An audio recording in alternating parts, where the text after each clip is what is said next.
আসসালামু আলাইকুম। এটিএন বাংলার গ্রামগঞ্জের খবরে সবাইকে স্বাগত জানাচ্ছি। আমি ভাবনা আহমেদ। শুরুতেই বিআরবি কেবল সংবাদ শিরোনাম। চট্টগ্রাম বিশ্ববিদ্যালয় ছাত্র সংসদ নির্বাচনে ভোট গ্রহণ শেষে চলছে গণনা। সার্বিকভাবে ভোট সুষ্ঠু হয়েছে দাবি নির্বাচন কমিশনের। কাল রাকসু নির্বাচন।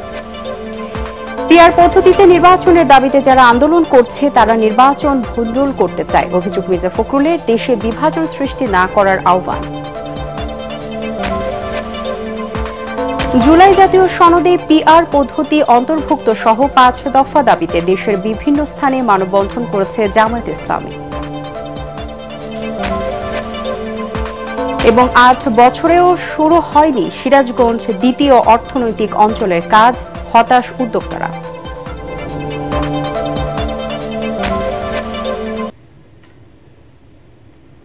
শুনছিলেন বিআরবি কেবল সংবাদ শিরোনাম, এবারে বিস্তারিত। শেষ হলো চট্টগ্রাম বিশ্ববিদ্যালয়ের কেন্দ্রীয় শিক্ষার্থী সংসদ, চাকসু ও হল সংসদ নির্বাচনে ভোট গ্রহণ। সকাল ৯টা থেকে ভোট গ্রহণ শুরু হয়ে চলে বিকেল ৪টা পর্যন্ত। এখন চলছে ভোট গণনা। এই নির্বাচনে ভোট হয়েছে ব্যালট পেপারে। গণনা হচ্ছে OMR অর্থাৎ অপটিক্যাল মার্ক রিডার পদ্ধতিতে। ভোট গণনা এলইডি স্ক্রিনের মাধ্যমে সরাসরি দেখানো হবে। এদিকে ভোট নিয়ে দু একটি অভিযোগ থাকলেও সার্বিকভাবে ভোট গ্রহণ সুষ্ঠু হয়েছে বলে দাবি করেছে নির্বাচন কমিশন।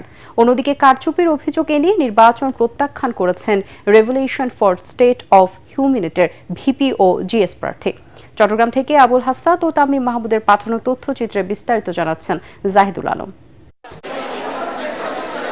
চট্টগ্রাম শহর থেকে ২২ কিলোমিটার দূরে পাহাড় ও প্রকৃতি পরিবেশে ঘেরা এই বিশ্ববিদ্যালয় ক্যাম্পাস সকাল থেকে উৎসব মুখর। কেননা ১৯৯০ সালের পর এই প্রথম চট্টগ্রাম বিশ্ববিদ্যালয়ে ভোট উৎসব দেখছেন এই প্রজন্মের শিক্ষার্থীরা। কেন্দ্রীয় ছাত্র সংসদ ও হল সংসদ নির্বাচনে সকাল ৯টা থেকে সুশৃঙ্খলভাবে লাইনে দাঁড়িয়ে ভোট দেন শিক্ষার্থীরা। এখন চলছে গণনা। এদিকে অব্যবস্থাপনা ও কারচুপির অভিযোগে ভোট প্রত্যাখ্যান করেছেন রেভলিউশন ফর স্টেট অফ হিউম্যানিটির ভিপি প্রার্থী কেফায়েতুল্লাহ ও জিএস প্রার্থী কাজী মোহাম্মদ শাহরিয়ারুল্লাহ। অন্যদিকে ভোট শেষ হওয়ার আধ ঘন্টা আগে বিবিএ ফ্যাকাল্টিতে ভোট স্লিপ বিলিকে কেন্দ্র করে উত্তেজনা সৃষ্টি হয়। পরে প্রভিসি ও প্রক্টোরিয়াল বডির সদস্যরা পরিস্থিতি নিয়ন্ত্রণে আনেন। আমি দেখলাম যে এখানে অনবরত জোরপূর্বক আপনাদের ওই যে প্যানেলের যেসব নাম সহ খোদাই করা ওইগুলো দেওয়া হচ্ছে। এটা আমি এমনকি সেন্টারে গিয়েও আমি দেখলাম যে অনেকে নিয়ে যাচ্ছে, হাতে করে নিয়ে যাচ্ছে। আমি স্যারকে বললাম যে স্যার এটা আচরণবিধির কতটুকু সামঞ্জস্যপূর্ণ। উনি বললো যে আমাদের সিসিটিভি ফুটেজ আছে, আমরা ওইখান থেকে আমরা এটাকে দেখবো। অবস্থা করার বিষয়টা যদি আমাদের অভিযোগ দেখো, আমরা খতিয়ে দেখে এটা ব্যবস্থা নিব। তোমরা সংশ্লিষ্ট রিটার্নিং কর্মকর্তার কাছে অভিযোগ দাও, আমরা এটা ব্যবস্থা নিব। তোমরা অভিযোগ দিলে আমরা এটা অবশ্যই খতিয়ে দেব। এর আগে জাল ভোট রোধে ভোটারদের হাতে অমোচনীয় অর্থাৎ মুছে যায় না এমন কালি দিয়ে আঙুলে চিহ্ন দেয়া হলেও সেই কালি মুছে যাচ্ছে এবং বহিরাগত প্রবেশের অভিযোগ তোলেন ছাত্রদল ও শিবিরের ভিপি প্রার্থী। যে আমাদের ভোটারদেরকে যে ভোটাধিকার প্রয়োগ করার পর যেন দ্বিতীয়বার আর ভোট দিতে না পারে, সেটার জন্য একটা সিম্বল দেওয়া হচ্ছিল কালো কালি দিয়ে। কিন্তু দেখেন, আমি একটু আগে কয়েক সেকেন্ড আগে ভোট দিয়ে নামলাম, অথচ আমার হাতে কিন্তু কোনো কালি নেই। এটা কয়েক সেকেন্ডের মধ্যে কিন্তু মিচে যাচ্ছে। তো এই প্রক্রিয়া যদি হয় তাহলে একজন ভোটার একাধিকবার কিন্তু ভোট প্রয়োগ করার একটা সম্ভাবনা তৈরি হয়েছে। সেখানে কিন্তু আপনার অনিয়ম এবং কারচুপির একটা সম্ভাবনা রয়েছে। যিনি ভোটার তিনি ভোট দেওয়ার পূর্বে ওএমআর শিট নেওয়ার পূর্বে সেখানে একটা সিগনেচার দিচ্ছে। তো আমাদের কাছে তথ্য আসছে নির্বাচন কমিশন প্রথমের দিকে যে ভোটগুলো গ্রহণ করেছে, এই ভোটগুলো গ্রহণ করার পরে সে সকল ভোটারদের সিগনেচার নেওয়া হয়নি। আমার মনে হয়, আমি জানি না এটা নির্বাচন কমিশন কনসিয়াসলি জানেন কিনা, কেন তারা এত বড় ভুল করতে পারেন, কিভাবে করতে পারেন। নির্বাচন কমিশনের তথ্য অনুযায়ী এবারের নির্বাচনে কেন্দ্রীয় ও হল সংসদ মিলিয়ে মোট ৯০৮ জন প্রার্থী প্রতিদ্বন্দ্বিতা করছেন। এর মধ্যে কেন্দ্রীয় সংসদে ১৩টি প্যানেল ও স্বতন্ত্র প্রার্থী মিলিয়ে ৪১৫ জন এবং হল সংসদে ৪৯৩ জন। Bureau report, ATN Bangla. দর্শক, এই মুহূর্তে ক্যাম্পাসে আছেন সহকর্মী সৈয়দ তামিম মাহমুদ। সরাসরি চলে যাচ্ছি তার কাছে। তামিম, ভোট গণনা এবং ফলাফল নিয়ে সবশেষ কি খবর আছে আপনার কাছে?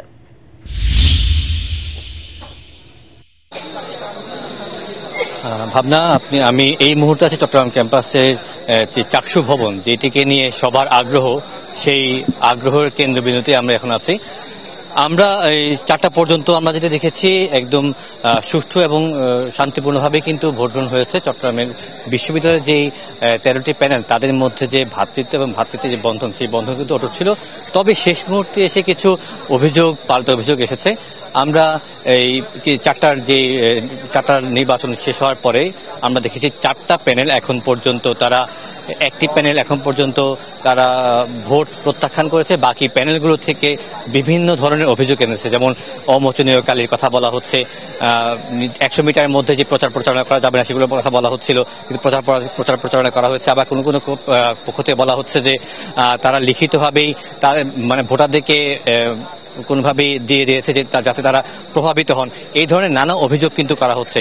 আমরা সর্বশেষ দ্রোহ প্যানেল থেকে যেটি শুনেছি তারা বলছে শিবির এবং ছাত্রদলের যে প্যানেল তারা প্রভাব বিস্তার করার চেষ্টা করেছে। এছাড়াও অন্যান্য প্যানেলগুলো কিন্তু আকার ইঙ্গিতে তাদের কথাই বলছেন যে শক্তিশালী প্যানেলগুলো সবসময় যারা শক্তিশালী প্যানেল না তাদেরকে প্রভাবিত করার চেষ্টা করছে। তবে ছাত্র সংসদ নির্বাচনে এই ধরনের প্রভাব বিস্তার আসলে তারা প্রত্যাশা করে না, সেই জন্য তারা নির্বাচন কমিশনের কাছে সুষ্ঠু তদন্তের দাবি করেছে।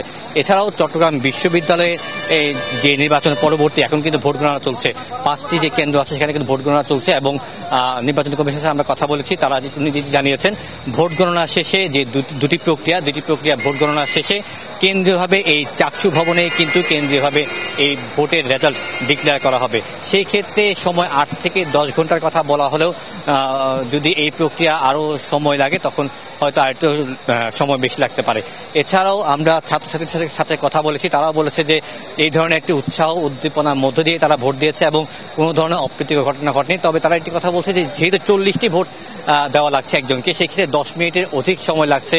আবার আমরা দেখেছি 4টার পরেও কিন্তু ভোট কাউন্ট হয়েছে, যেহেতু 4টার পরে লাইনে অনেকে দাঁড়িয়েছিলেন।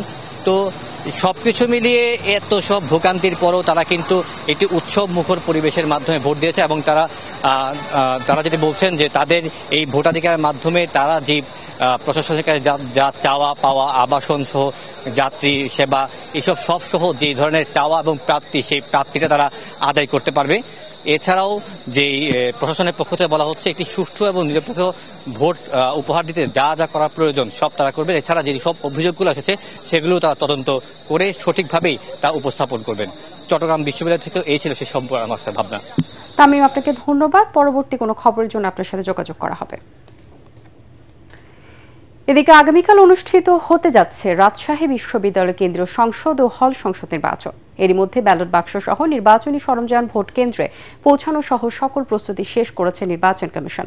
ভোটের দিন যে কোনো ধরনের অপ্রীতিকর ঘটনা এড়াতে সতর্ক ও কঠোর অবস্থানে রয়েছে রাবি প্রশাসন। শিক্ষার্থী, শিক্ষক, কর্মকর্তা, কর্মচারী ও সাংবাদিক ছাড়া বহিরাগতদের ক্যাম্পাসে প্রবেশ নিষিদ্ধ করা হয়েছে। বিশ্ববিদ্যালয়ের 7টি প্রবেশ পথে রয়েছে র্যাব, বিজিবি, পুলিশ, আনসার, স্বেচ্ছাসেবী সংগঠনের পাহারা। নির্বাচনের দিন থেকে 3 দিন ক্যাম্পাসে মোতায়েন থাকবে 2000 পুলিশ সদস্য, 12 প্লাটুন র্যাব সদস্য ও 6 প্লাটুন বিজিবি সদস্য। ক্যাম্পাসে অস্থায়ী ক্যাম্প করবেন র্যাব ও বিজিবি সদস্যরা। এদিকে অবাধ ও সুষ্ঠু নির্বাচন আয়োজনের আশা করছেন বিশ্ববিদ্যালয়ের উপাচার্য অধ্যাপক মাইন উদ্দিন।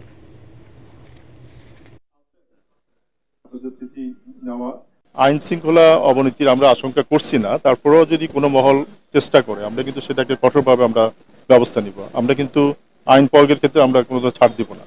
ভালো নির্বাচনী পরিবেশ এখানে বিরাজ করছে এবং আমরা আশা করি আমাদের ছাত্রছাত্রীরা নির্বিঘ্নে তাদের ভোটাধিকার প্রয়োগ করতে পারবে এবং প্রার্থীরাও নির্বিঘ্নে তারা তাদের যে রায়, সেটা প্রত্যাশিত রায়, সেটা পাবে।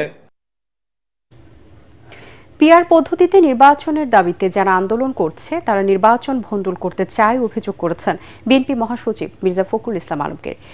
জনস্বার্থ বিরোধী বিভিন্ন দাবি তুলে দেশের বিভাজন সৃষ্টি না করার আহ্বান জানান তিনি। ঠাকুরগাঁওয়ে হিন্দু সম্প্রদায়ের সাথে মতবিনিময় অনুষ্ঠানে ধানের শীর্ষে ভোট চেয়ে তিনি বলেন, বিএনপি সব জাতিগোষ্ঠীর মানুষকে নিয়ে দেশ করতে চায়। ঠাকুরগাঁও প্রতিনিধি ফিরোজ আমিন সরকারের পাঠানো ছবি ও তথ্যের ভিত্তিতে কামরুজ্জামান রাজুবের রিপোর্ট। ফেব্রুয়ারিতে জাতীয় নির্বাচনকে সামনে রেখে নিজ এলাকার ঠাকুরগাঁওয়ে জনসংযোগে নেমেছেন বিএনপি মহাসচিব মির্জা ফখরুল ইসলাম আলমগীর। এরই অংশ হিসেবে ঠাকুরগাঁও ১ আসনের গড়েয়া ইউনিয়নে সুধীজন ও হিন্দু সম্প্রদায়ের সাথে মত বিনিময় সভায় যোগ দেন তিনি। এতে তিনি বলেন, বিএনপি আর প্রতিহিংসার রাজনীতি চায় না, তাই নির্বাচনে বাধা সৃষ্টি না করে দেশের মানুষকে অস্থিরতা থেকে মুক্তি দেওয়ার আহ্বান জানান বিএনপি মহাসচিব। এটাকে আমরা নেক্সট পার্লামেন্টে তর্ক বিতর্ক করে যদি পিআর দেশে লোক চায় তাহলে আমরা সেটা করবো না। আমরা শুনিবে না, ওনারা মিছিল করেছে, মিছিল করেছে, প্রত্যেকে মিছিল বাড়ি করেছে, পিআর তাই পিআর চাই, পিআরটা কি আমরা কেউ বুঝে দেবে। এখন এই জিনিসটা ওনারা জোর দিচ্ছে। আমার তাদের প্রতি অনুরোধ, দয়া করে নির্বাচনটা তাড়াতাড়ি হতে দেয়, এই মানুষগুলো বাঁচুক, এই অস্থিরতার মধ্যে যে মানুষ আছে সেই অস্থিরতা কাটুক। সাধারণ মানুষ পিআর বোঝে না দাবি করে মির্জা ফখরুল বলেন, জাতীয় নির্বাচনের পরে পিআরের বিষয়ে সিদ্ধান্ত নেবে নির্বাচিত সরকার। অযথা অস্থিরতা তৈরি করে জনগণকে ভোট বঞ্চিত না করার আহ্বান জানান তিনি। দয়া করে দেশটাকে বাঁচান, এখন আর বিভাজন সৃষ্টি করবেন না, এখন আর বিভিন্ন রকম দাবি দাওয়া তুলে যে গণভোট সভা হবে না হবে নি, এই পিআর হতে হবে, না হলে ভোট হবে না, ওই পিআরটা বুঝেন। তারা বলেন না, আমার এখানে শিক্ষিত মা বোনেরও আছে, কেউ পিআর বুঝেন, তাহলে এটা কেমনে হবে? উদ্দেশ্যটা ভালো না, নির্বাচনটাকে বন্ধ করতে চাই। ভাই আমরা তো ভোট দিতে চাই, চান না আপনারা ভোট দিতে? জোরে বলেন তো, হাত তুলে বলেন তো। পরে সুখানপুকুরি ইউনিয়নে মত বিনিময় সভায় মির্জা ফখরুল বলেন, ধানের শীষ বিজয়ী হলে কোনো ধর্মের মানুষ কষ্টে থাকবে না। বিএনপি দেশ পরিচালনার দায়িত্ব পেলে মানুষ নিরাপদে থাকবে জানিয়ে ধানের শীষের পক্ষে ভোট চান মির্জা ফখরুল ইসলাম আলমগীর। কামরুজ্জামান রাজীব, এটিএন বাংলা। পিআর পদ্ধতিতে জুলাই জাতীয় সনদে অন্তর্ভুক্ত করে গণভোট সহ 5 দফা দাবিতে দেশের বিভিন্ন স্থানে মানববন্ধন করেছে জামাত ইসলামী। নাটোরে শহর শাখা জামায়াতের উদ্যোগে সকালে শহরের কানাইখালী জনতা ব্যাংক চত্বরে অনুষ্ঠিত প্রতিবাদ সভায় জেলা জামায়াতের আমির ডক্টর মীর নুরুল ইসলাম ও নায়েবে আমির অধ্যাপক ইউনুস আলী সহ অন্যান্য নেতারা বক্তব্য রাখেন। বক্তারা পিআর পদ্ধতি ছাড়া আগামী নির্বাচন হতে দেওয়া হবে না বলে হুঁশিয়ারি দেন। নওগাঁর মুক্তির মোড়ে মানববন্ধন করেন দলটির নেতাকর্মীরা। জেলা জামায়াতের আমির আব্দুর রাকিব ও নায়েবে আমির এনামুল হক সহ অন্যান্য নেতারা এ সময় বক্তব্য রাখেন। বক্তারা চলমান প্রক্রিয়ায় একদলীয় শাসন ব্যবস্থা বিলুপ্ত করতে পিআর পদ্ধতিতে নির্বাচনের বিকল্প নেই বলে মন্তব্য করেন। খাগড়াছড়ি শাপলা চত্বরে মানববন্ধনে জেলা আমির অধ্যাপক আব্দুল মোমেন ও শ্রমিক কল্যাণ ফেডারেশনের সভাপতি আব্দুল মান্নান বক্তব্য রাখেন। জামায়াত নেতাকর্মী ও তাদের সমর্থকরা মানববন্ধনে অংশ নেন। বান্দরবানে শহীদ আবু সাইদ মুক্ত মঞ্চের সামনে মানববন্ধন অনুষ্ঠিত হয়। জেলা জামায়াত ইসলামী ও ইসলামী ছাত্র শিবিরের নেতাকর্মীরা এতে অংশ নেন। এতে বক্তারা পিআর পদ্ধতিতে নির্বাচন এবং ভোটের আগে সংস্কার প্রস্তাব বাস্তবায়ন করতে অন্তর্বর্তী সরকারকে বাধ্য করা হবে বলে হুঁশিয়ারি দেন। ঝালকাঠিতে জামায়াতের মানববন্ধন চলাকালে দলটির জেলা আমির অ্যাডভোকেট হাফিজুর রহমান বলেন, জুলাই সনদ বাস্তবায়ন না হলে ডক্টর মোহাম্মদ ইউনূসও অবৈধ হয়ে যাবেন। শহরের চাঁদকাঠি থেকে সাধনার মোড় 1 কিলোমিটার পর্যন্ত মানববন্ধনে কয়েক শতাধিক জামায়াত নেতা কর্মী অংশ নেন।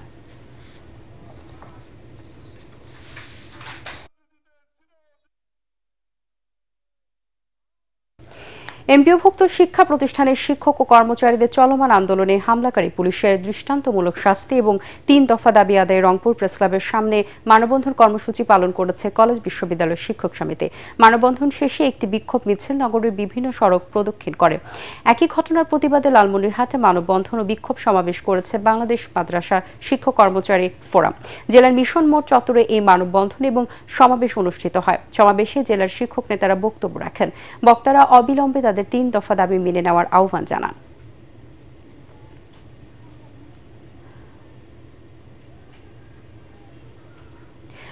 8 বছরেও শুরু হয়নি সিরাজগঞ্জ দ্বিতীয় অর্থনৈতিক অঞ্চল প্রকল্পের কাজ। এতে হতাশ উদ্যোক্তারা।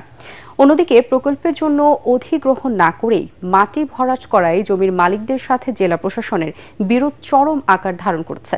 মামলা করেও প্রতিকার না পাওয়ায় এবার যমুনা সেতু ব্লকেট কর্মসূচির হুঁশিয়ারি দিয়েছেন ভুক্তভোগীরা। সিরাজগঞ্জ প্রতিনিধি ফিরদৌস হাসানের পাঠানো তথ্য ছবিতে আরো জানাচ্ছেন মিজান শাহজাহান। সিরাজগঞ্জ অর্থনৈতিক অঞ্চল 2 নামে একটি প্রকল্প একনেক সভায় অনুমোদন পায় 2018 সালে। খাস জমির পাশাপাশি প্রকল্পের আওতাধীন 8টি মৌজার প্রায় 1350 একর ব্যক্তি মালিকানাধীন ফসলি জমি অধিগ্রহণ না করেই মাটি ভরাটের কাজ শুরু করলে বাধা দেন জমির মালিকরা। আমরা কৃষকরা না খেয়ে দিন যাপন করছি, আজকে আমাদের টাকা না দিয়ে নতুন করে প্রকল্প গ্রহণ করেছে। নিজেরাই প্রস্তুত হয়েছি যে আমাদের জমি আমরা দখল নেব, তারপরে সরকার উন্নয়ন করুক, যা করুক আমাদের পাওনা মিটিয়ে দিয়ে তারপরে হলো উন্নয়ন করবে, তার আগে কোনো উন্নয়ন করতে দেওয়া হবে না। হাইকোর্ট জমির মালিকদের দাবি নিষ্পত্তির জন্য জেলা প্রশাসককে নির্দেশ দিলেও এর কার্যকারিতা দেখা যায়নি এমন অভিযোগ করে ভুক্তভোগীরা বলছেন এবার কঠোর আন্দোলনে নামবেন তারা। আমাদের আন্দোলন এইভাবে চলবে, যে পর্যন্ত আমাদের ন্যায্য মূল্য না দেবে এ পর্যন্ত আমরা মাঠ ছাড়বো না। ভবিষ্যতে আমরা চিন্তা চেতনা রাখছি যে এরপর বৃহৎ আন্দোলন শুরু করব, পরিশেষে আমরা রাস্তাঘাটে যমুনা সেতু বন্ধ করে দেব। সিরাজগঞ্জের বর্তমান জেলা প্রশাসক নজরুল ইসলাম জানান, নানা জটিলতায় প্রকল্পটির কাজ 8 বছরেও শুরু করা যায়নি। এটি বাস্তবায়নের পরিকল্পনা রয়েছে জানিয়ে তিনি বলেন, অধিগ্রহণের মাধ্যমে ব্যক্তি মালিকানা জমির মূল্য পরিশোধ করা হবে। ইপিজেড হয় পুরো সিরাজগঞ্জের এই অর্থনৈতিক চেহারা পাল্টে যাবে। অধিগ্রহণের প্রস্তাব যখন আসবে ব্যবসা কর্তৃপক্ষ থেকে, তখন আমরা অধিগ্রহণ করব এবং প্রকৃত মালিকদেরকে আমরা ক্ষতিপূরণের মূল্য পরিশোধ করব। সকল জটিলতার অবসান ঘটিয়ে দ্রুত প্রকল্পটি আলোর মুখ দেখবে, এমনটি প্রত্যাশা সিরাজগঞ্জবাসীর। Bureau report, ATN Bangla. খুলনায় বাংলাদেশ বিমান বাহিনীর আর্মি সার্ভিস কোর সেন্টার এবং স্কুলের রিক্রুট ব্যাচ 2025-এর সেনাবাহিনী প্রধান কুচকাওয়াজ অনুষ্ঠিত হয়েছে। জাহানাবাদ সেনানিবাসের শহীদ লেফটেন্যান্ট কর্নেল আনোয়ার প্যারেড গ্রাউন্ডে এই কুচকাওয়াজ অনুষ্ঠিত হয়। 55 পদাতিক ডিভিশন এবং এরিয়া কমান্ডার যশোর এরিয়ার GOC major general JM Imdadul Islam প্রধান অতিথি হিসেবে প্রশিক্ষণ সমাপনী কুচকাওয়াজ পরিদর্শন ও সালাম গ্রহণ করেন। 606 জন রিক্রুট এতে অংশ নেন। সেনাবাহিনী প্রধান কুচকাওয়াজে সর্বশ্রেষ্ঠ রিক্রুট নির্বাচিত হন সাকিবুল ইসলাম, দ্বিতীয় শ্রেষ্ঠ রিক্রুট সোলাইমান মৃধা এবং তৃতীয় শ্রেষ্ঠ হন শামীম হোসেন। অনুষ্ঠানে উচ্চপদস্থ সামরিক ও অসামরিক ব্যক্তিরা উপস্থিত ছিলেন। এদিকে বগুড়া সেনানিবাসের armoured corps centre and school গ্রাউন্ডে অনুষ্ঠিত হয়েছে আর্মার্ড কোরের রিক্রুট ব্যাচ 2025-এর সেনাবাহিনী প্রধান কুচকাওয়াজ অনুষ্ঠান।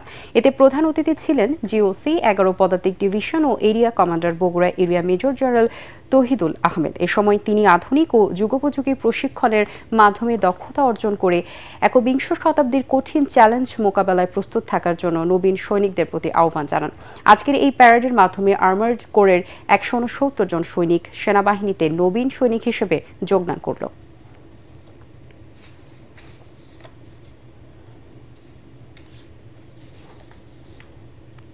টাঙ্গাইলের শহীদ সালাউদ্দিন সেনানিবাসের army medical corps centre and school মাঠে অনুষ্ঠিত হল সেনাবাহিনীর 82তম রিক্রুট ব্যাচ 2025-এর সমাপনী অনুষ্ঠান। এতে প্রধান অতিথি ছিলেন জিওসি 19 পদাতিক ডিভিশন ও Ghatail area commander major general Hussain Al Morshed. এই রিক্রুট ব্যাচে মোট 565 জন নবীন সৈনিক যোগদান করেন। অনুষ্ঠানে সেনাবাহিনীর ঊর্ধ্বতন সামরিক ও অসামরিক কর্মকর্তা ছাড়াও রিক্রুটদের পরিবারের সদস্যরা উপস্থিত ছিলেন।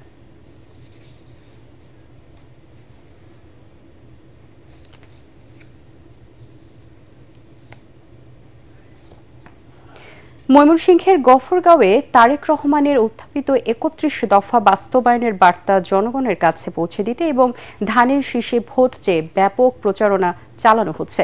গফরগাঁও উপজেলা পৌর এলাকা ছাড়াও পাগলা থানার প্রত্যন্ত অঞ্চলে চলছে বিএনপি নেতা কর্মীদের গণসংযোগ। মঙ্গলবার কান্দিপাড়া ও মাইজবাড়ি বাজারে শিক্ষা প্রতিষ্ঠান সহ ব্যবসায়ী ও সাধারণ মানুষের কাছে লিফলেট বিতরণ করেন ময়মনসিংহ দক্ষিণ জেলা বিএনপির সিনিয়র যুগ্ম আহ্বায়ক আলমগীর মাহমুদ আলম। অন্যান্য নেতাকর্মীরা এ সময় উপস্থিত ছিলেন।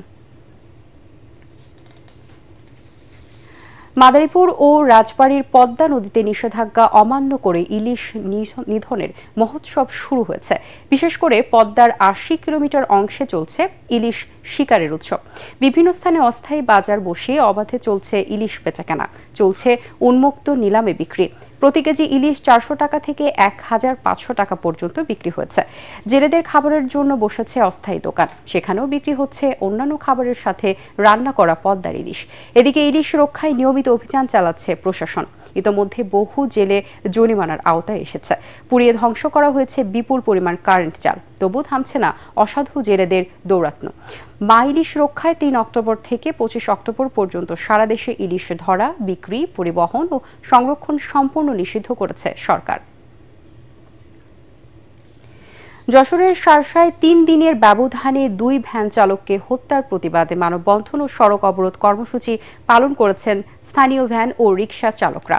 দুপুরে শার্শা উপজেলা পরিষদের সামনে ও নাভার্ন সাতরিয়া মোড়ে এই কর্মসূচি পালন করেন তারা। এই সময় মহাসড়কের উভয় পাশে দীর্ঘ যানজটের সৃষ্টি হয় এবং বেনাপোল বন্দরমুখী পরিবহন চলাচল ব্যাহত হয়। শতাধিক ভ্যান ও রিকশা চালক মানববন্ধনে অংশ নেন।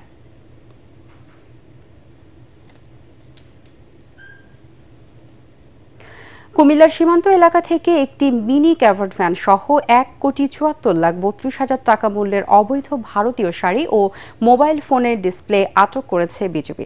গতরাতে কুমিল্লার আদর্শ সদর উপজেলার বিবির বাজার বিওপির আওতাধীন কটকবাজার পোস্টের বিশেষ টহল দল মাদক ও চোরাচালান বিরোধী অভিযান চালিয়ে কামারখা জোড়া ব্রিজ এলাকা থেকে এসব মালামাল আটক করে। পরে এসব মালামাল কাস্টমসে জমা দেয় বিজিবি।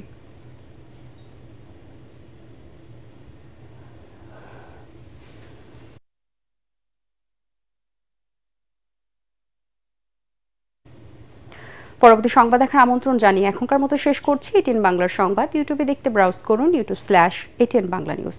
ধন্যবাদ সবাইকে।